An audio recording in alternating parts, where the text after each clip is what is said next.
Obrigado, gente. Boa noite a todos aí. Mais uma vez, uma honra aqui, um prazer estar aqui para trazer essa mensagem aqui que, só a título de curiosidade, quando foi 2 semanas atrás, uma semana atrás, a Lívia contactou se eu podia fazer uma palestra relativa ao Homem Integral. Eu não tinha a menor ideia. O Homem Integral é um livro que ele requer uma leitura 2, 3, 4, 5 vezes para fazer, para você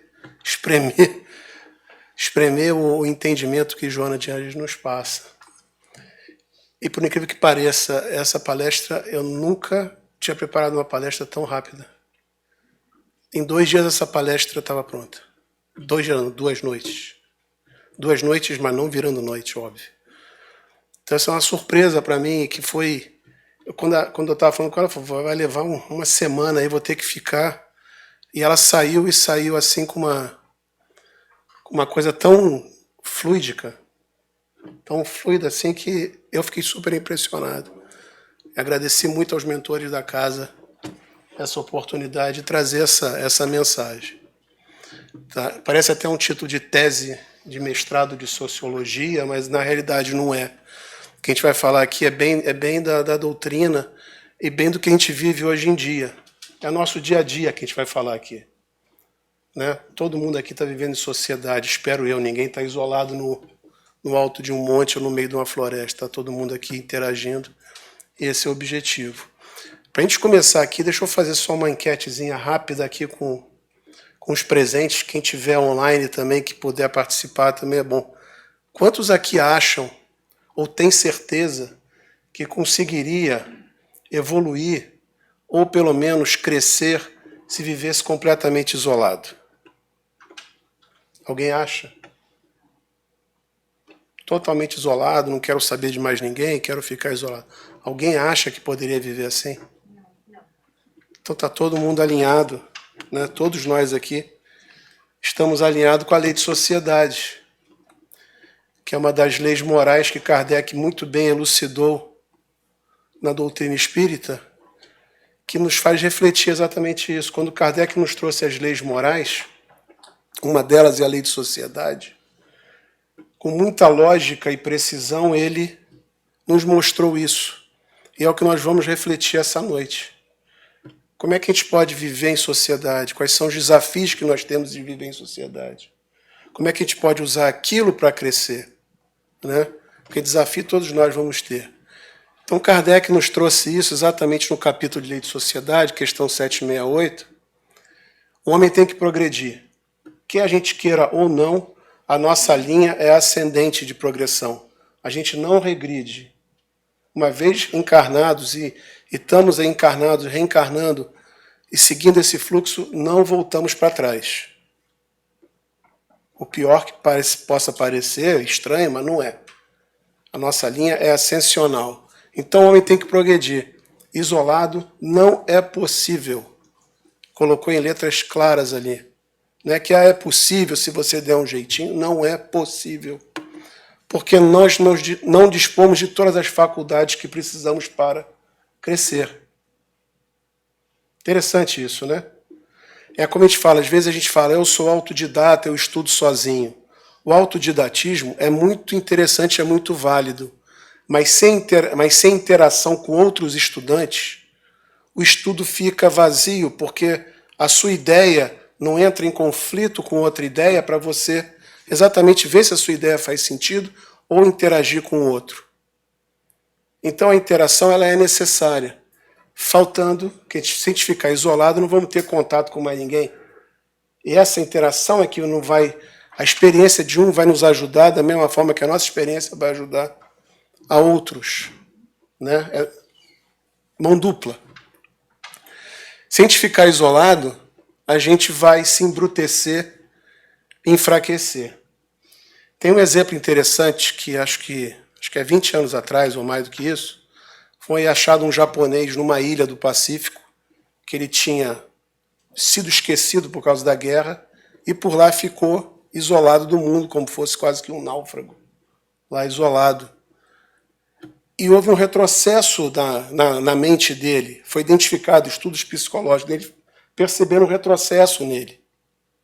Retrocesso no sentido que ele não conseguia mais viver em sociedade, como se ele tivesse se embrutecido, né? Virou bronco, né? Dessa forma. Então, essa é uma coisa interessante, que na prática a gente vê isso. Na prática a gente vê isso. Tem livros aí, livro de quem teve essa experiência de se isolar por um período de tempo, sente essa deficiência. Temos filmes sobre isso. Quem aqui já assistiu o Náufrago? Castaway. Aquilo é a experiência, o isolamento dele quase que levava ele à loucura. E ele tinha que ter um companheiro, ele inventa aquela bola a Wilson, começa a conversar, ele tinha que ter, é uma necessidade nossa interagir com as pessoas.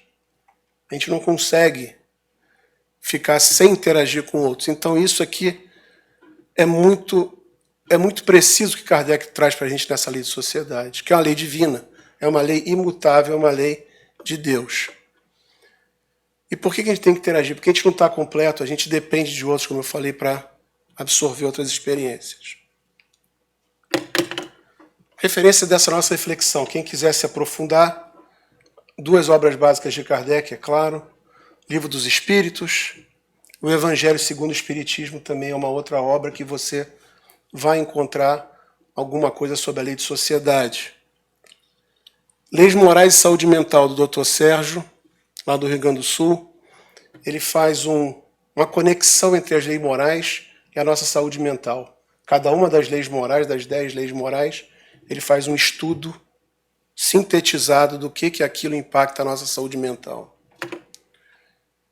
O nosso Divaldo Franco, pelo Espírito de Joana, o Homem Integral, que foi exatamente o que impulsionou a gerar essa reflexão do dia. Tá? Então, recomendo quem gosta de ler, quem quer aprofundar um pouquinho nisso aqui, essas 4 referências são muito úteis. Gente, para a gente mergulhar agora aqui, esse bate-papo inicial, como sempre, vamos trazer uma música para a gente refletir, a gente desligar lá de fora, entrar aqui dentro, vamos ver o que vocês conseguem ver nessa música. Eu também não tinha percebido essa música. Como eu falei, em 2 dias essa música me apareceu, não me pergunte como. Eu não estava nem pensando em colocar a música pelo tempo curto que eu teria para preparar, e a música apareceu para mim como da mesma forma que as ideias foram vindo. Aí eu passei a prestar atenção nessa letra, e a letra disse muito essa interação que a gente tem nos tempos modernos.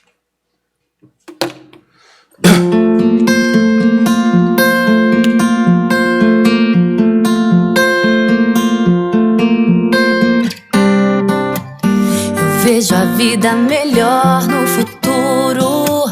Eu vejo isso por cima de um muro de hipocrisia que insiste em nos rodear. Eu vejo a vida mais farta e clara, repleta de toda satisfação que se tem direito, do firmamento ao chão. Eu quero crer no amor, numa boa, e que isso valha pra qualquer pessoa que realizar a força que tem uma paixão. Eu vejo um novo começo de era, de gente fina, elegante, sincera, com habilidade pra dizer mais sim do que não. Hoje o tempo voa, amor, escorre pelas mãos, mesmo sem se sentir que não há tempo que volte, amor. Vamos viver tudo que há pra viver, vamos nos permitir.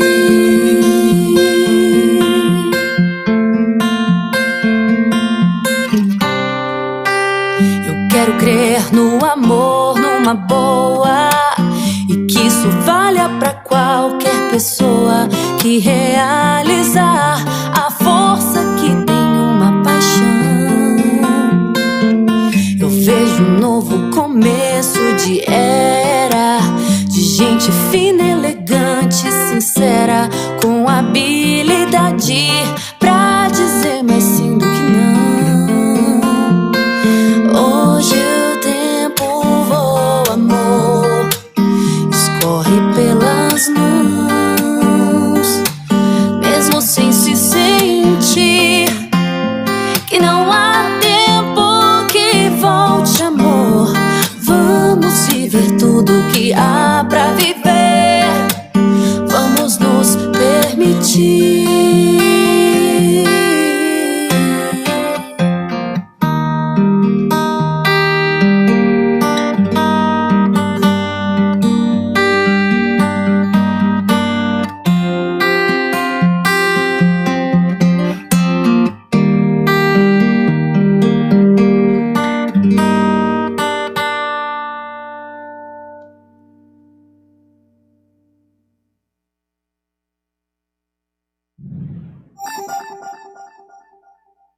Voz de Lulu Santos, né?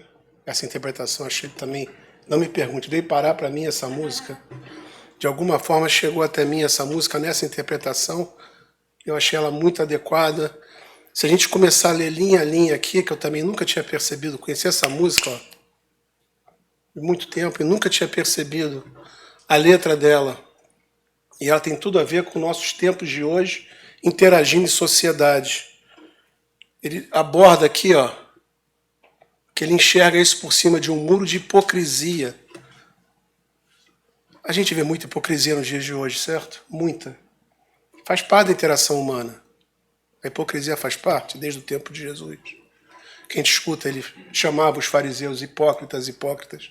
A gente continua vindo 2000 anos depois, a gente continua escutando ainda isso. Isso aqui ele fala da nossa transição, né? Cadê?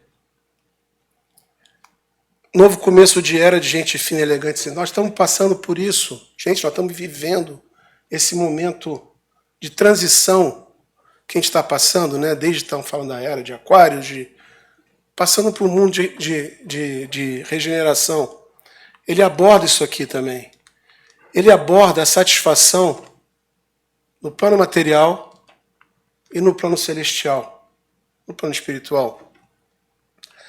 Quando ele fala de amor aqui, não é o amor eros, é o amor ágape, é o amor caridade. E a caridade é um pilar da doutrina espírita, onde ela traz a caridade, tirando o lado da caridade material, da caridade com raciocínio, da caridade de benevolência, indulgência e o perdão. Então ele traz aqui o amor, não o amor eros, mas o amor ágape, né? O amor de Paulo de Tarso. E paixão aqui também não é a paixão eros, é a paixão força de vontade. Quer dizer, depende de cada um de nós, quando a gente interage com os outros, a gente tem aquela vontade de ajudar e também a gente poder ser ajudado, estar aberto a ser ajudado.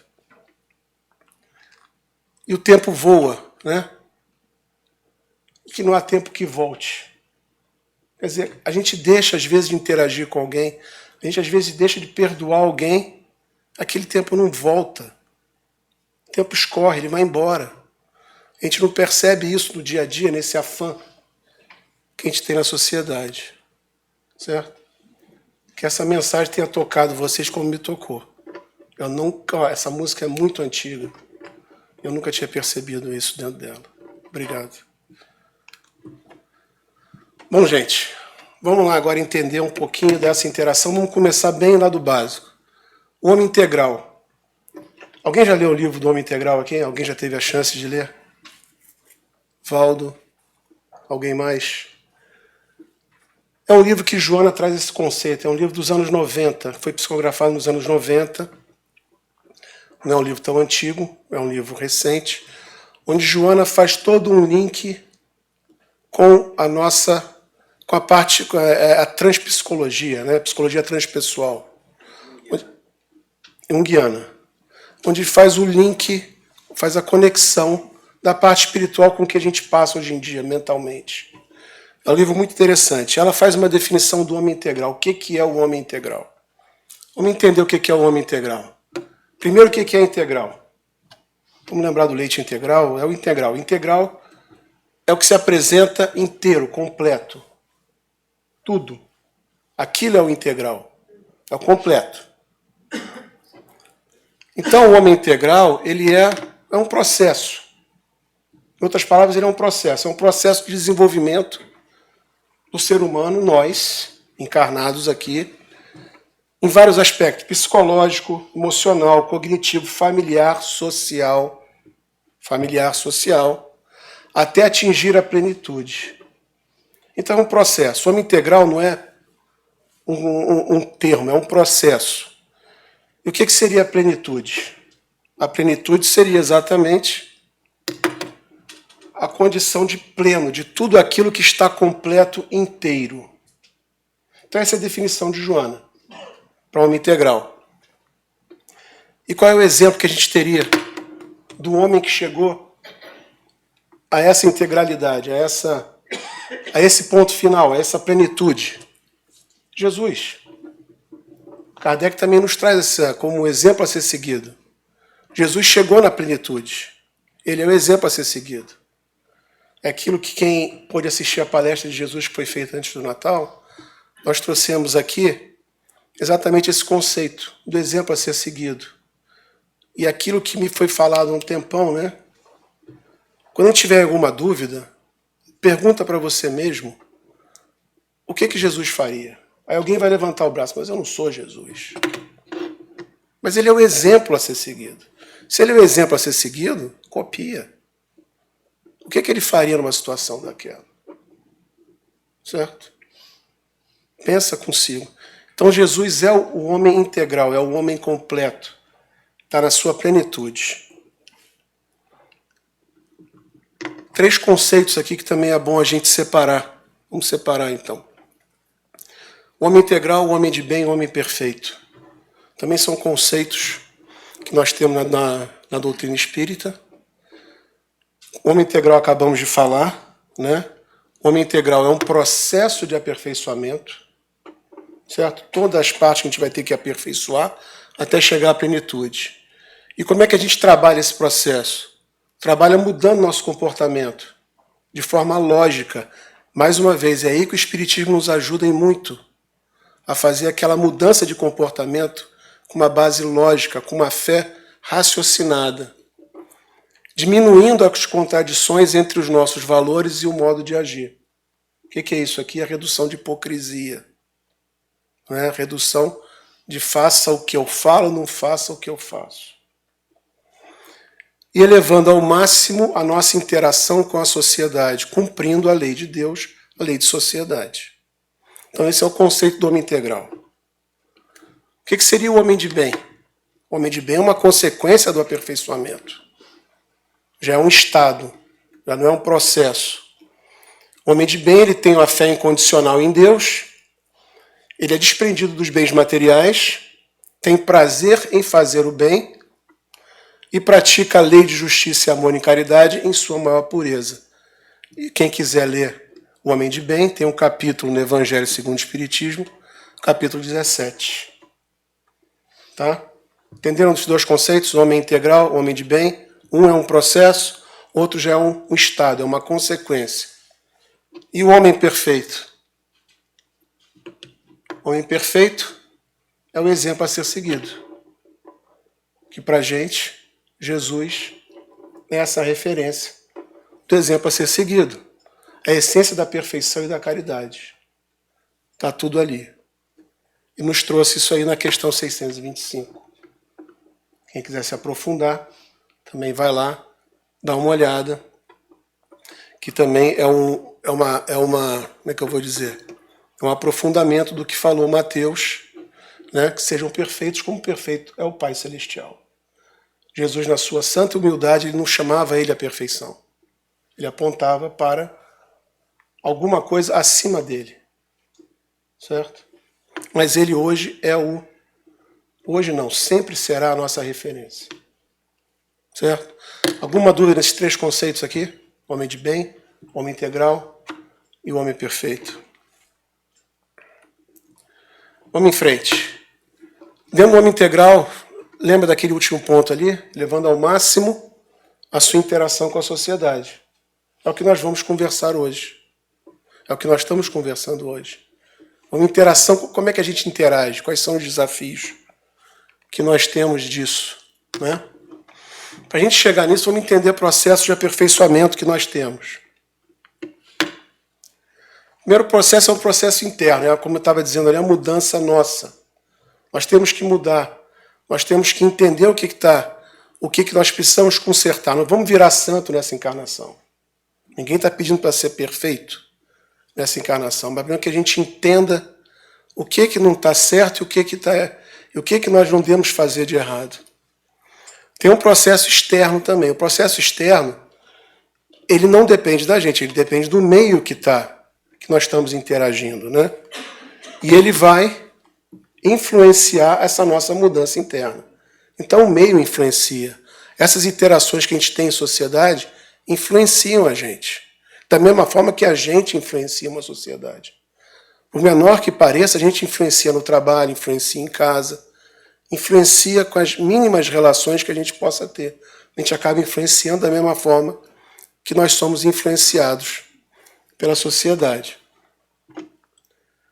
E qual é a chave do interno? A chave desse processo de desenvolvimento interno é o autoconhecimento. Né? A gente entender o que a gente pode melhorar, entender os nossos aspectos morais que a gente ainda luta contra eles e que pode aperfeiçoar. E a chave externa é exatamente a interação com a sociedade. A nossa interação com a sociedade vai fazer essa fricção. Joana também nos traz isso, que ela tem até uma frase que pedra que rola não cria limo. Certo? Se a gente rolar, faz atrito mesmo, vai ter conflito, vão ter desafios. Encara os desafios com coragem. E daí a gente vai conseguir ter essa interação com a sociedade e ter um aprimoramento interno. Faz sentido? Então vamos ver, gente. Interação com a sociedade, desafios. Se eu fosse fazer abrisse aqui para o grupo, cada um ia dar 200 desafios. Né? Cada um ia dizer um desafio que tem, um desafio que acha que ia dar 200 desafios. Porque a gente também, quando a gente pensa nesses desafios, a gente vê a nossa aspiração de chegar ao homem perfeito, chegar ao homem integral. Certo? Então, nessa nossa aspiração, a gente vai interagir com a sociedade, como já foi mostrado. Quer queira, quer não. Quer queira, quer não. Senão não adianta aspirar a evolução se você não fizer essa interação. É uma lei divina, não tem como fugir dela. E esses desafios, eu vou listar aqui os 5 principais, vamos dizer assim. Existem outros, talvez, ou consequência desses aqui. E esses desafios que eles geram uma frustração, muitas vezes geram frustração, decepção, aquela vazio, tristeza, estresse. Esses desafios geram isso. Mas nós temos que ter a racionalidade e a fé que a gente pode superar eles. O que seria esse desafio? Relacionamento familiar. Né? Não só a família consanguínea, mas a família, às vezes, que a gente acaba adotando aquela família de amigos mais próximos, que a gente chama de irmão, quase. Uma fobia social. Existe isso, né? A gente vê fobia social. Tem gente que não consegue falar em público, tem gente que gagueja, tem gente que tem aqueles problemas de fobia social. A hipocrisia, como a gente não podia deixar de fugir, né? A gente tem que encarar. Não adianta a gente querer não reconhecer. E hoje acho que as redes sociais hoje elas facilitam muito essa visualização. Né? Aí parece que agora o homem é mais hipócrita do que era. Não, é porque hoje nós temos mais instrumentos para identificar isso. Talvez há 100, 200 anos atrás, a gente não tinha instrumentos para visualizar. Hoje isso aflorou. Aflorou de uma forma que você pode visualizar, mas a gente está a mesma coisa. Conflitos degenerativos, que a gente vai conversar, conflitos mesmo sociais, né? E o isolamento, que a gente acaba querendo, várias vezes a gente escuta, eu quero sumir. Né? A gente fala, eu quero sumir, eu quero sumir. A gente quer sumir, mas a gente sabe que não quer sumir, porque a gente não tem como sumir. Não há como sumir. Isso é uma metáfora que a gente faz, o máximo que a gente vai fazer é viajar. E depois de 10, 15 dias de viagem, a gente quer estar louco para voltar. Né? Isso é natural da gente. Né? Tinha até uma história de um... Eu, quando estava trabalhando com um pessoal lá em Nova York, eles eram uma empresa do Brasil, eu estava ajudando eles lá em Nova York. E um dos donos dessa empresa, ele chegava para mim e falava: quando eu estou nos Estados Unidos, eu quero estar no Brasil. Quando eu estou no Brasil, eu quero estar nos Estados Unidos. Quer dizer, ele não conseguia se isolar de um do outro. A gente não consegue se isolar. Por mais que você tente, eu vou sumir para o alto da montanha, ficar em posição de yoga o resto da minha vida. Não vai conseguir. É contra a lei natural, é contra a lei divina. Não tem como. Aí alguém vai levantar a mão: ah, mas tem monges que se isolam. Eles têm a sociedade deles lá. A sociedade tem uma interação interna entre eles. Não há como escapar. Certo? Exceto o náufrago, que a gente já viu no filme, que não foi uma experiência muito agradável dele. Certo? Vamos agora dissecar cada um desses desafios aqui. Relacionamento familiar. Esse é bastante complexo e complicado, né? Mas a gente tem que entender, a gente tem que raciocinar o que é o relacionamento familiar. E o que Joana de Ângeles nos trouxe sobre isso? Primeiro ponto. Vamos entender que a nossa família faz parte do planejamento reencarnatório. A gente se comprometeu antes de reencarnar, porque a gente já está naquela família. Houve um comprometimento, tanto da família, quanto nosso com a família. A gente está no melhor lugar para o nosso progresso moral e espiritual. Aí você fala: mas eu queria estar na família real britânica. Eu não sei se algum de nós aguentaria 5 minutos na família real britânica. Porque a gente não está preparado para passar o que eles estão passando. Da mesma forma que eles não estão preparados para passar o que a gente está passando. Então faz parte do planejamento reencarnatório nosso. Então, a gente reclama da família. A família foi... A gente acordou com aquilo, então não adianta fugir daquilo. Vamos encarar isso como uma forma natural. E botar na cabeça da gente que o lar que a gente tem é uma oportunidade de treinamento e evolução. Não é uma oportunidade de conflito, é uma oportunidade de evolução. Se a gente mudar esse conceito, a gente começa a entender melhor o outro e entender principalmente a gente. Né? E qual é a recomendação no relacionamento familiar? A recomendação é cumprir a tarefa onde estejas, enfrentando os conflitos. Conflitos vão existir. Né? Ainda mais a gente que tem um sangue mediterrâneo, tem um sangue latino, as famílias são grandes, as famílias se juntam, se brigam, mas ao mesmo tempo estão juntas. Né? Com coragem e principalmente com caridade. Muitas vezes a gente esquece da caridade. E o Espiritismo ele vem trazer essa caridade, volto a dizer, não é a caridade material, é a caridade espiritual, é a caridade de benevolência, tratar as pessoas bem. Indulgência, não julgar, para não ser julgado. E perdoar. Perdoar não é esquecer, não precisa esquecer, mas perdoar é entender o que aconteceu e vamos em frente, segue em frente. Então isso é beleza que o Espiritismo traz, e Joana colocou isso aqui muito bem. Que às vezes a gente fica reclamando da família, não sei o que apareceu isso, apareceu o problema. Toda família tem problema, gente. Ninguém é privilegiado. Né? Vamos ser sinceros, ninguém é privilegiado. Não vamos olhar para a do vizinho, achar que a do vizinho tem a família de anúncio de margarina. Não é assim, a gente sabe que não é assim. Temos conflitos. Então vamos encarar os conflitos com coragem, com caridade. O Espiritismo nos ensina essa base de caridade. Paulo nos trouxe isso, né? A carta de Paulo nos traz isso. Caridade é a base disso tudo. Então a família tem que ter caridade dentro dela. E é uma forma que a gente vai, se a gente começa a interagir com caridade, aquela caridade volta para a gente. Não é uma via, só eu que ajudo, só eu que faço. A gente escuta muito isso em casa, só eu que faço, só eu que não sei. Espera aí, começa a dar o exemplo, aquele exemplo começa a voltar. E assim vai indo. Então isso aqui é um ponto bem interessante, porque a gente perde mais tempo, às vezes, reclamando da família do que entendendo a família que a gente está mergulhado e como é que a gente pode usar aquilo em nosso favor, em favor de quem está envolvido. Né? ao invés de sair aumentando o conflito. Hipocrisia. Isso é boa, né? A gente já vem falando, a hipocrisia é outro nome que se dá para falsidade, né? Infelizmente ainda temos isso, mas é uma coisa que a gente tem que enfrentar. A gente tem que, pelo menos, corrigir a nossa parte. A dos outros a gente não tem controle, mas a nossa a gente tem que ter o controle.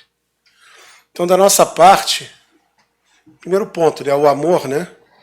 O amor ágape, o amor caridoso, ele não pode ser forçado, ele não pode ser fingido, ele tem que ser claro.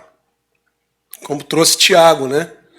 Tiago trouxe isso aqui, que a sabedoria que vem do alto, a última frase ali é sem parcialidade, sem hipocrisia.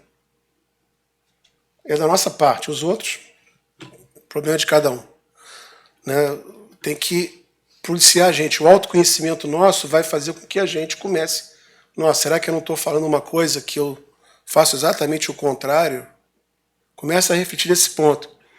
Então, a recomendação para isso, para a gente combater a nossa hipocrisia, é exatamente sendo autêntico nos nossos relacionamentos. Né? Ser autêntico, a sinceridade às vezes machuca, então a gente tem que ter muito cuidado. Não é chegar e ser sincero, você está gordo. Peraí, pô, às vezes machuca a pessoa. Às vezes aquilo machuca, então a gente tem que saber.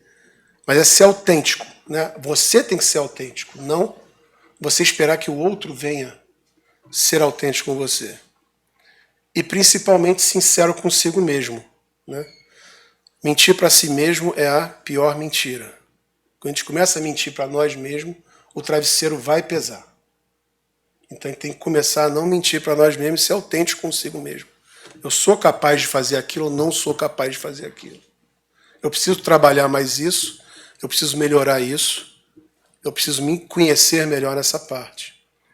Então esse é um ponto que a hipocrisia não dá para negar, existe na nossa sociedade, a gente vai ver na interação social. Tá bom? Fobia social, gente. Fobia social, a gente vê muita... Escuta falar síndrome do pânico, fuga, pessoal que não consegue, começa a ficar nervoso, suar, a mão fica suada, começa a ter sudorese.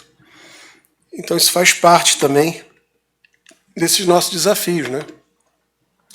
E Joana nos traz que isso é uma insegurança íntima que nós temos, e muitas vezes por encarnações pretéritas. Que nós temos que mergulhar lá no nosso self, lá no nosso íntimo, no nosso inconsciente, e tentar entender o porquê daquela fobia. E o que eu posso fazer para melhorar aquilo ali? Se eu tenho uma aversão em falar em público, hoje existem vários treinamentos, vários cursos que podem ajudar a você melhorar, a reduzir essa fobia e diversas outras fobias sociais que nós temos. Né? O que Joana nos coloca é exatamente isso. Se a gente não tem um recurso favorável ao ajustamento, fica aqui uma peça mal colocada na sociedade. Aquilo gera fobia. Então nós temos que trabalhar o que está faltando para a gente, para enfrentar aquela fobia social que porventura possamos ter. Recomendação: tratamento psicológico e espiritual adequados. Mais uma vez, lembrando, aqui no centro nós temos o atendimento fraterno, que pode ajudar, e a identificação de causa. A gente tem que sempre... Isso tudo que a gente está falando, a fobia é um efeito. Tem que ter uma causa. E essa causa vai ser investigada a partir de um autoconhecimento. Então é um trabalho interior, mergulhar dentro da gente, entender o porquê daquela fobia. Parece simples, mas não é simples. É muito complexo a mente humana. Por isso que a gente coloca, tratamento psicológico é extremamente importante. Um profissional acompanhando, mas o tratamento psicológico a gente não pode impor, a pessoa tem que... Todo psicólogo fala isso, né? Todo psicólogo fala, a pessoa tem que querer. A pessoa tem que querer, ela tem que perceber o que está acontecendo. Nós temos que ter essa capacidade de perceber essa nossa deficiência a partir de um autoconhecimento, e daí vamos procurar uma ajuda profissional, que com certeza vai nos ajudar. Tá bom? Seguindo, isolamento, como a gente falou, né? Isolamento é totalmente contrário. Todo mundo aqui foi unânime aqui, ninguém chegou à conclusão de que isoladamente vai se crescer moralmente ou intelectualmente. Quando prolongado, se a gente percebesse que nós estamos querendo se isolar de uma forma prolongada, aquilo é um mecanismo de fuga. Então nós temos que mergulhar dentro da gente e ver se aquilo ali já não está gerando uma depressão. Nós temos que ter essa capacidade de ver, eu estou querendo fugir. Opa, alerta ligado, parou, pensou, raciocinou, né? Entende o que está acontecendo, conversa muito com o seu anjo da guarda, isso é importante. Todos nós temos um anjo da guarda, conexão livre, banda larga, não cai nunca. É só sentar, fechar o olho, concentra nele, conversa com ele. Mesmo que ele não te responda em voz, ele vai te responder em algum momento. Então é importante, quando a gente começa a ter esse isolamento, isso está parecendo um egoísmo. Isso enfatiza um egoísmo. Egoísmo não no sentido de pensar em nós mesmos, mas um egoísmo do ego doente. Egoísmo significa ego doente. Então o ego está doente. Por que é isso que está doente? Porque você, além de você estar deixando de interagir com alguém, alguém está deixando de interagir com você. Então você está sendo uma atitude egóica. Alguém pode, com a tua atitude, melhorar. Então você está deixando de ajudar mutuamente. O isolamento é totalmente contrário à lei divina. Então nós temos que, quando a gente começar a pensar no isolamento, ou a gente perceber alguém se isolando, levanta a bandeira vermelha aí, é um caso a ser refletido. Recomendação: tratamento psicológico, porque pode ter um caso depressivo grave. Então a gente tem que estar sempre atento a isso. Identificação de alguma motivação no coletivo. O que a gente sempre vai encontrar alguma motivação no coletivo. Seja participando de festa, seja ajudando alguma coisa, seja contribuindo em uma ação de caridade, seja contribuindo intelectualmente com alguma coisa, ajudando uma criança, ajudando qualquer coisa. Procure uma motivação no coletivo. Eu acho que aqui, numa das palestras, já comentei da minha avó. Ela teve uma perda, perdeu um filho, uma coisa muito forte para uma mãe. E ela estava muito para baixo. E ela foi achar exatamente a motivação dela fazendo caridade. Eu não imaginava minha avó costurando roupa para a obra social. Ela foi para lá. Não foi uma fuga dela, mas ela intuitivamente ela buscou aquilo. Né? Uma motivação no social, porque ela ia acabar no isolamento. O isolamento ia gerar uma depressão e a depressão ia gerar alguma coisa pior, talvez. Certo? Então é importante a gente procurar alguma identificação no coletivo. Trabalho voluntário. Gente, tem muita coisa aí, é só botar a cabeça para pensar. Mas tem que agir, tem que puxar de dentro. E principalmente a gente tem que ter um autoconhecimento, né? Quando a gente começa a se isolar, tem que perceber que a gente está querendo se isolar. Vamos ligar esse alerta. Às vezes é um cansaço físico. Tá bom, quero me isolar. Vou tirar férias, é diferente. Mas se esse isolamento está persistindo, a gente tem que ligar o alerta. Conflitos degenerativos. Isso aqui é o que a gente mais vê hoje em dia, até pelas redes sociais, isso aí até dói, que a gente vê gente brigando por rede social.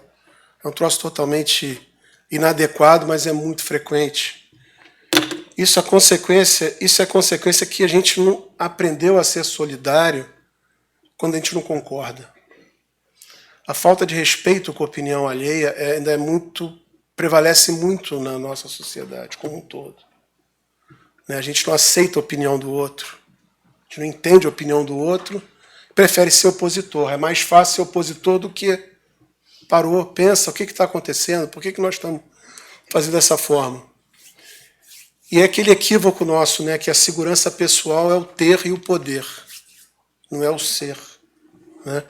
A gente tem que mudar a cabeça. O ter não é a segurança pessoal. A segurança pessoal é o ser em paz consigo mesmo. Recomendação para a gente evitar conflitos degenerativos ou enfrentar isso aí, primeiro de tudo, respeito ao próximo e uma harmonização com o meio que interage. Não ser a gasolina na fogueira. Tive muita gente sendo gasolina. Tem dois brigando, vem um por trás e fala. Começa, gente, não vamos fazer isso. Né? Não tem razão de fazer isso. E a partir do autoconhecimento, mais uma vez aqui, como Joana de Anjos bate sempre no autoconhecimento, identificar os nossos hábitos que possam ser essa gasolina da fogueira. Se a gente começar a mergulhar dentro da gente, identificar que eu não devia estar fazendo aquilo, eu devia estar fazendo dessa forma, porque dessa forma vai ajudar a reduzir esse conflito e não propagar o conflito, né? É conversando que a gente se entende. Isso é velho, né? Não é brigando que a gente resolve. Não é isso? Tudo bem aqui, gente? Esses desafios aqui fazem todo sentido, né? E Joana? Como é que Joana fala aqui? Se ela fosse sumarizar, nada melhor do que Joana para sumarizar o que a gente acabou de falar, né? A sociedade deve responder pelos elementos que a constituem. Não adianta, ele não é tão mergulhado. Se alguém está fazendo uma bobagem, a gente vai responder por aquela bobagem. A gente vai ser contaminado por aquilo. Pelos conflitos que produz, assim como assume as glórias e conquistas dos felizados que a compõem. Trabalho em equipe, aquilo ali, se a gente cresce, a família cresce, todo mundo cresce, não é isso? Os conflitos degenerativos, o que a gente acabou de conversar aqui, da sociedade, tendem a desaparecer. Olha a coisa bonita. Se a gente não é a gasolina da fogueira, o fogo vai apagar, né? Aquele fogaréu, aquele conflito vai apagar. Especialmente quando o homem, em se encontrando consigo mesmo, harmonize o seu cosmo, o seu eu, né? Com o ambiente que ele está mergulhado, para o equilíbrio universal social. Eu não queria falar isso, mas foi exato. O primeiro parágrafo que você colocou foi exatamente isso. Eu não combinei nada com ele, não, tá? Não houve combinação nenhuma. Mais uma vez, é aquelas coincidências que a gente prefere ficar na coincidência. Entendeu? Então, a gente fazendo a nossa parte, o nosso grãozinho de areia ali, a gente vai contribuir para o todo. Né? Em vez de a gente contaminar com uma coisa ruim, a gente vai puxar para cima e todo mundo vai ganhar, né? Como assume as glórias dos felizados que a compõem. Tem gente que não entende isso, prefere viver no conflito e aquilo só vai jogando ele mesmo para baixo. Certo? Joana de Anjos, como sempre, brilhante. Bom, gente, para concluir, nada melhor do que voltarmos à questão 768 da Lei de Sociedade, né? Onde Kardec também sumariza isso brilhantemente, didaticamente. Mediante a união social é que as pessoas, umas às outras, se completam. O que falta em mim, vou achar em outro, da mesma forma que falta em outro, vão achar em mim. E por aí vamos crescendo juntos. É aquilo que eu falei no início do autodidatismo. O autodidata, o pesquisador que não apresenta a sua tese, a tese vai morrer com ele. Ele tem que apresentar, ele tem que botar numa banca. A banca vai confrontar aquela tese dele. Aquela ideia que ele colocou, a banca vai dizer, passa, não passa, melhor aqui, pior aqui. Então tem que ter uma interação. Se completam para ali assegurar o bem-estar e o progresso. Por isso é que, precisando um dos outros, os homens foram feitos para viver em sociedade e não isolados. Lei de sociedade. Então, gente, vamos refletir em cima do que a gente vive. A gente está mergulhado. Como disse Joana, a sociedade crescendo, a gente é um dos felizados que a compõe. Sucesso é nosso também. Mas para isso nós temos que colaborar com a nossa parte. Não é jogando, como eu falo, gasolina na fogueira. Ok? Obrigado a todos aí pela presença. Muita paz aí.